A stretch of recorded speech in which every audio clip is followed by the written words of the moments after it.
Tevis is within the 3 days to Chavdal Tevis. Shabbos today was Chavav Tevis, and Thursday was Chavdal Tevis, which is the day of the Yortzeit of the Alter Rebbe. B'chlal, we know that the week is divided into two.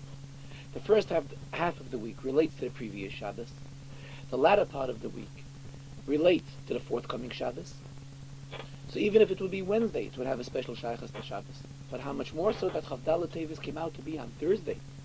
And Thursday is the day that from Thursday to today till Shabbos we are still within 3 days. So it definitely has a strong Shaychus to the day of Chavdal Tevis. The inyan of the Alter Rebbe was, as we all know, Shnei Oyer. The Alter Rebbe illuminated the world, a double illumination, with Nigla and Chassidus. The Alter Rebbe was the author of the Alter Rebbe Shulchan Aruch, which is Nigla the Torah, and at the same time, he also is the author of the Tanya and the founder of the Chabad movement. Gemara tells us that everyone agrees that the Torah was given on Shabbos, and in Matan Torah, we also find a revelation of Nigla and a revelation of Pnimius HaTorah. The revelation of Nigla is simply that the Rebbe gave at Matan Torah, the Rebbe gave us the Aseret HaDibros. The revelation of Pnimius HaTorah, which took place at Matan Torah, was the fact that each and every Yid saw Ma'aseh Merkava. As the pasuk tells us, "Vayechzu es Elokim," everybody was able to see godliness. And then the pasuk concludes, "Vayochlu vayishtu," they ate and drank, meaning that these revelations which they saw, the highest revelation, the revelation of Ma'aseh Merkava, all of this became united with them. It became part of them, just like food is digested and becomes part of a person. And the same is the Alter Rebbe. The Alter Rebbe illuminated the world in Nigla and illuminated the world in Pnimius HaTorah. And the Pnimius HaTorah which the Alter Rebbe has given us is also in a way of Vayechlu Vayishtu, which this is what Chabad is all about, that it has to come down in an understanding, goes through Havana V'Asagat, understanding of one person, and it becomes part of it.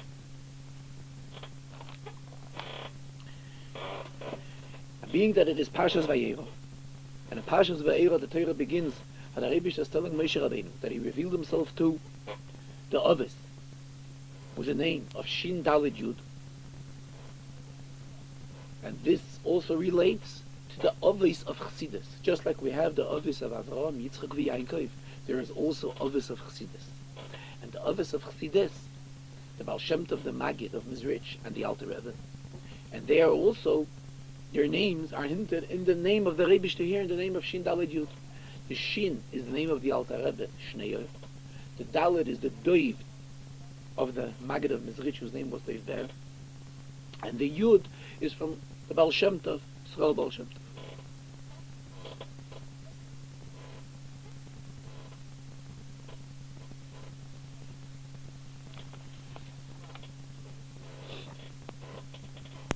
And all of this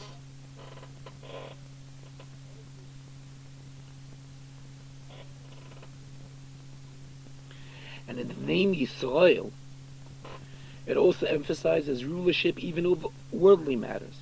First of all, Yisrael is composed of two words, Lirosh, which just goes under Eibishter. Then we have Yisrael in abbreviation, Yesh Shishim Ribu Oisiyos L'Torah, which also talks about Kedusha, about Torah. However, there is the simple meaning in the word Yisrael, and that is Kisarisa Melakim Va'anoshim Vatuchal, which the Malach told Yaakov after he had the battle with the Malachim, with the Malach. So, because this was given to Yaakov when he overcame and when he had his Nitzachon, he succeeded over Sarah Shalesav. And this is something which remained eternally. Even though Yaakov was cured from this. As the pasuk says, Vayova Yaakov Sholem Ir Shem, that Yaakov arrived whole and complete into the city of Shem, and Chazal comment that he was cured from his battle which he had with the Malach.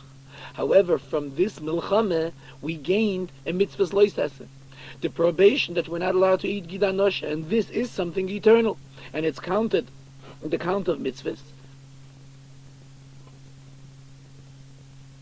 And in count of mitzvahs, we only count permanent mitzvahs. This is also what the pasuk tells us. Vayova Yaakov Sholem Ir Shem, And as we find in Parshas Vayechi, where Yankov says, "V'anina sati lecha, Shem, achad alachecha shelakachti miyado amoiri becharbi ubekashti." When Yankov is telling Yosef that Shem is going to be part of Yosef's nachla in Eretz Yisrael, which he has gained from Amoiri becharbi ubekashti, through his sword and his bow and arrow. However, Tago Unkelos explains what means charbi v'kashti. It means bitzloisi uvevausi, the tefillah which Yankov was mispal. Which means that even though Shem is a very low madrege, as it's understood from what Chazal tell us, that Shem is always a place that's ready for puraniyos, for punishments, evil happenings, undesirable happenings that have taken place there. So Yaakov reached out, even in such a place, that through his sloisi uvavausi, through his davening, through his tefillis, even Shem also became in his rishus, and part of his possession, as he uses the expression "Lokachti miyado hamoir." He has taken it from the hamoir.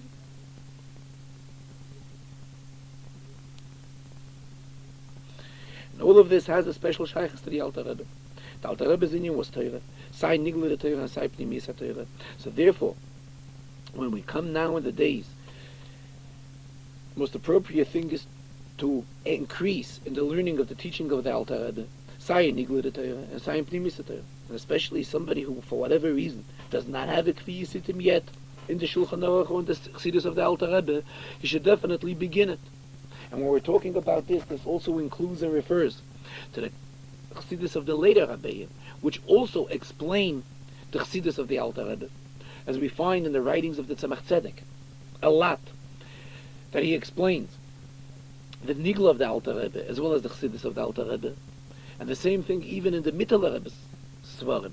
Mitteler Rebbe himself says the Rebbe was very heavily involved in the publication of his Svarim. But only his Nigla Svarim were printed after he passed away, and the Chassidish Svarim, this is what the Mitteler Rebbe was involved in, and this was printed during his lifetime. Rabbi Yerenan could be because that even in his Chassidus there is also a lot of Nigla. And this inyan, learning Chassidus, has a shaykhs to each and every Yid, men and women, because even though women are exempt from mitzvahs asay shazman grom, and mitzvahs asay that have a set time. However, the Chinuch writes in the introduction to the Sefer HaChinuch that there are 6 constant permanent mitzvahs. Amongst them, love of the Rebishter, fear of Hashem, emunah. And these mitzvahs, everyone is equally obligated to observe, men equally to women. So therefore, where do we learn how to fulfill these mitzvahs? This we learn in Chassidus. So that's why it's the women's obligation as well to learn Chassidus as well as men. And it is in this week's Sedra, where we just spoke about, where we learn about the revelation of the Shem Shin Daled Yud to the others. Shin Daled Yud has in itself the word die, enough. And primarily what we mean is that the Rebbe should say enough to all matters of Gullus, especially that Yid now begging for so long at Masai. And we're already ready for Geula. All that we're missing is the last and final touch. The 2 explanations which are in the name of Shin Daled Yud. First of all, Sha'amarti lo ilomi dai, that the Rebbe said enough to oilab, to Welt. The second Perush is Shadai belekusi lachol beri, the sufficient amount of godliness for everyone that is created. Which these are 2 extreme Perushim. One Perush, the first Perush relates to saying enough to world. In other words, we're talking about Olam Lashon Helam, how the world is a cover-up on godliness, and we say enough, die to that. The other Perush is the complete opposite, as the expression that till your lips will be tired from saying enough. In other words, there's a sufficient amount of godliness for everyone that was created. And this is actually the Aveda which the Ovis were involved in, and as well as the Ovis Achsidis, this is also what they were involved in removing the cover-up on godliness which this world does, Olam Meloshen Helem, and at the same time to see to it, to feed godliness in a sufficient way, L'kol Beryet, everyone that is created. Especially that we are in the year of the Heishnas Arenu Niflois, a year where we will envision miracles, which this also has to do with the coming of Mashiach, because when Mashiach will come, he will do both things. He will be a melech, he will be a king, and at the same time, he will relate and teach Torah to each and every one of us. And the teaching of Mashiach will be in a format of vision, of re'iyah, and this is how Mashiach will teach Torah.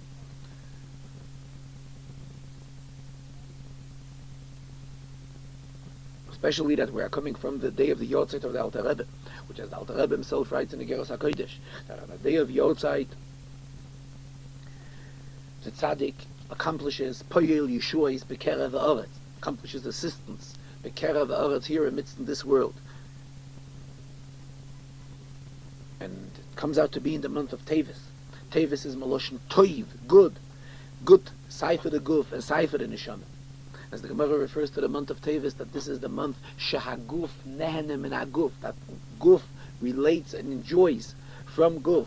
So it should be that the Yesh HaAmiti, which is called Guf, as well as the Yesh HaNivro, that is called Guf, the created person, and the true Yesh, which is HaKadosh Baruch Hu, one enjoy one from another. The Rebbe continued that this is the Shabbos that we are benching the month of Shvat, and Rosh Chodesh Shvat is coming out to be on a Wednesday.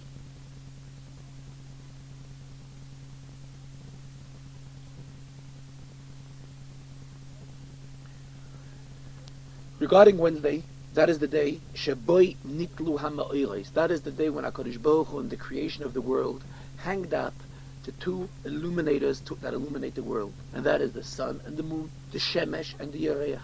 As the sun is called Hamoyer HaGodol, and as the moon is called Hamoyer HaKoton, the small illuminator, as opposed to the sun, which is the larger illuminator. As we say Shabbos and davening, Ve'inenu me'iros kashemesh v'chayoreach. So we're asking from HaKadosh Baruch Hu to be in both levels, to be in the level of Shemesh, as well as to be in the level of Yereach. So the question arises, we can understand, when a person wants to be in a level of Shemesh, he wants to be in a level of Hamoyer HaGodol.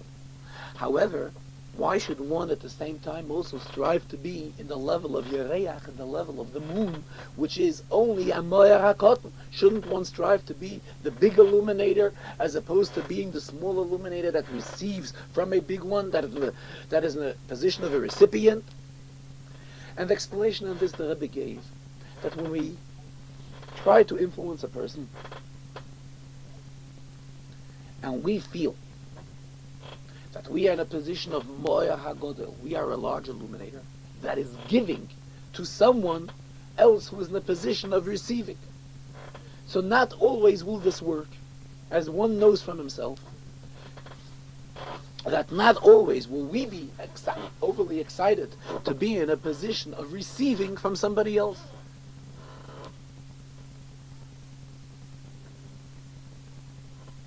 On the contrary, this can awaken within the other party a feeling of gaiva. And when one is in the position of gaiva, HaKadosh Baruch Hu says that me and him cannot reside together. So in order to be able to have proper influence on somebody else, when can it work? That is when we really feel the advantage of someone else. And it comes out in a way that not only am I giving, I am also gaining by assisting another Yid, by teaching another Yid. And when the other person gets a feeling that I am gaining by working with him, then it'll be much easier to have him be taken and be affected by the hashpah which one is trying to give him. And how is this created? When we realize that the person who we are reaching out to is a person who possesses a neshama. And each and every Yid has a neshama. And the neshama is part of the Rebishter, it's a chelik, alakam, imal, mamish, as the pasuk says, and the Alter Rebbe adds on the word mamish. And each and every Yid has his share in Torah. And as we say in davening, v'sein chelkeinu b'soyrosecha. If we're talking about a Yid who is a member of Kehilas Yaakov, so it's Torah tziva lanu Moshe, Moirasha Kehilas Yaakov. Torah is given to this Jew as an inheritance, and an inheritance does not require any other skills other than the fact that he's a son of Avraham, Yitzchak, v'Yankov. So therefore, automatically he has a shaychus to Torah. And every Yid has a specific shaykhs to Yaakov Avinu, the Alter Rebbe writes in the Geras HaKodesh. Because Yaakov is the most chosen of the Avos, the Prirsha of the Avos. And there's each and every neshama was included in the neshama of Yaakov. And therefore by us working now with a Yid, that the Yid should learn Torah, the Ma'azari Bechayim, just like the children of Yaakov are alive. Chazal tell us, as the Rebbe spoke in recent weeks, Afhu Bechayim, this gives life to him as well. So Yaakov is considered alive. And when we calculate that by reaching out to another Jew, this is what's happening. We're awakening his Chelik in Torah. And by awakening his Chelik in Torah, this leads him to all of Torah. And we are working with a neshama which is part of the Rebishter. And when we hold on to a part, it is as if we are holding on to the entire. That's what it means. So when all of this is done with such an approach, then we feel that we are gaining by working with somebody else. And the other person feels that he's giving by giving of himself, by letting himself being worked on. So then it will be much more successful. So here we are, but by being in a position of Yereach, which is the Moyer HaKoton, and nonetheless it can come out much more successful than as being in a position of a Moyer HaGodon. And this is what we find by Yankov. So we mentioned earlier the pasuk Vayova Yankov Sholom Ir Shem, that Yankov arrived safely in Shem, meaning even in Shem which belonged to Chamoyer. And what is Chamoyer, who was the Nasi of the land of Shem? And nonetheless, even there, Yaakov was whole and complete in his Avodas Hashem. Why is this so? Because Yaakov derived a lesson even from Chamoyer. In other words, at times we have to take a lesson even from a donkey, from a Chamoyer. We go out into the stable and see and watch the patience of the Chamoyer and how the Chamoyer does his work. And this may be a lesson for a person serving our master and serving the Rebishter. And if one doesn't want to go into the stable and take this type of lessons as the Rebbe, then he should go into shul and say some kapitals of Tilim wholeheartedly to the Rebishter, so that he should be able to remain in shul, and from shul pick up his directives how to serve HaKadosh Baruch Hu. And ultimately to convert whatever is the level of a stable, that it should become worthy to be a place of residence for the Adam Elyon, for HaKadosh Baruch Hu. And here the Rebbe mentioned, from one Indian leading into another, that even though Chazal tell us, Al Tizkaru be'umois, that we should not start up with the nations, with the Goyim, but nonetheless, being that there are parts of Eretz Yisrael which are already in the hands of Eden, so it's self-understood that we have to maintain them and make sure that Eden settle in these places, and especially the refugees, the She'eres HaPleitov, that are coming out of our previous country, in other words, out of Russia, which this is the country where the Rabbeim, beginning from the Alter Rebbe until the Frierdiker Rebbe, have all worked in. And even after the Frierdiker Rebbe has left Russia, nonetheless, his students and students of students still remained and are effective until this day. And that is why even after 70 years of what has going on there is still the spark of Neil Mitzvah V'Torah that is even noticeable in these Jews that are arriving now. Now, naturally, they have to be brought up to a yet higher madrege, especially when they're coming into Eretz Yisrael. They will be brought up to a proper level as it's suitable for a place like Eretz Yisrael, which is specially guarded by HaKadosh Baruch Hu, as the pasuk tells us that Eretz Yisrael is the land. Asher tamid einei Hashem elekecha ba mereishis hashana v'alach hashana. That is the land which the Rebishter guards constantly from beginning to the end of the year, and that's why Rachmanu litzlan to say that the Rebishter is maintaining any type of accounts with Eden and an union of anger with Eden, because the Rebishter has the most strongest love and affection for each and every Yid. And the Rebbe says our times can be compared, just like we say, the Alter Rebbe tells us that El is Melech Basadeh. It's like the king goes out into the field and greets everyone very warmly, with warmth and with friendship. The same says the Rebbe is the period which we are living in regarding the way the Rebbe should treat each and every Yid, with a special warmth, with a special compassion. And that is what We cannot tolerate to speak anything negative on Yidden. And here the Rebbe brought in that it is related from elderly Chassidim. Some claim that it's on behalf of the Friedeke Rebbe, that when the Alter Rebbe had the Tanya originally in manuscript, the Alter Rebbe had not yet included Perek Lamed Beis of Tanya. This is something which he added on later. It is known how careful the Alter Rebbe was on editing the Tanya, and each and every word was extremely accurate. But nonetheless, in the first manuscripts of Tanya, it had Perek Lamed Aleph, and from Perek Lamed Aleph it went into Perek Lamed Gimel. Even though, without Perek Lamed Beis in Tanya, this is the famous Perek which gives us the Hasidic view and an interpretation on the importance of Avos Yisrael. Even though without this Perek, we still have the Gemara, that the Gemara tells us, Omer Rabbi Akiva, the quotation of Rabbi Akiva, that Avos Yisrael is Klal Gadol B'Torah. But now especially, that the Alter Rebbe has put it into Tanya, where he emphasizes the great importance of loving each and every Jew. So we only have to practice love to every Yid, especially a person that says in the morning Avas Olam or Ava Rabba, which this brings out a tremendous Ava from the Eibishter to Yidden. And the attitude between HaKadosh Baruch Hu and Yidden is not that he has any cheshbonos, any accounts with them. If there is any type of account between the Eibishter and Yidden, the account is that how does the Eibishter keep us one more second in Galus? And especially when we're talking to a generation which is after the generation of the Holocaust. And those Yidden that were killed in the Holocaust, it is like a korban oila that went up whole and complete to HaKadosh Baruch Hu. And this will never be repeated again. Lo yisokum pamayim tzara. Tzara will not be repeated twice. And we say every Shabbos in davening that the Eibishter will take revenge on the blood. Yinkoim nikmas dam avodecha avodav hashofach. Any person that was killed on Kiddush Hashem is called a servant of HaKadosh Baruch Hu. And on the contrary, what will be from now on, as we say in Ashrei every day, Poiseach es yodecha, that the Eibishter will open both of his hands, umazbiya lechol chai rotzoin, and he will satisfy lechol chai. The pasuk doesn't say lechol odom; it says lechol chai.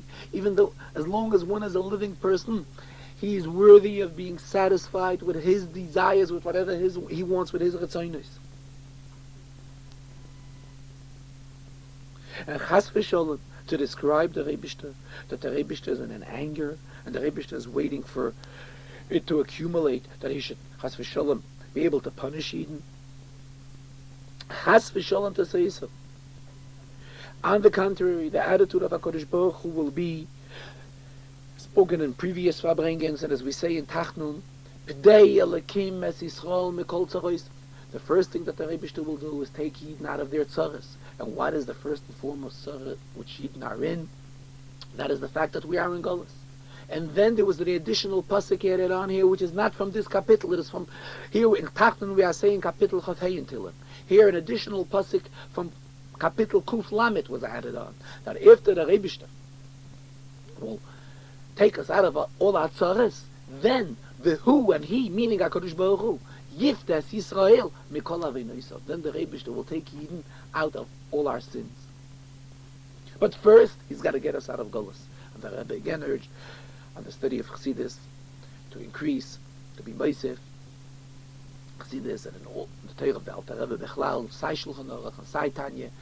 The Rebbe mentioned how there was a time when we didn't have that many Chassidish Sfarim, we didn't have access to them. Now everything is printed, and everything is being printed in Oisius, Merubois, square lettering, not even in Rashi letters anymore, so that it should be available to everyone. The Rebbe mentioned years ago, Mamarim used to be handwritten. It was even a time when the Rebbe's mother, being the daughter of a devoted chassid to the Rebbe Marash,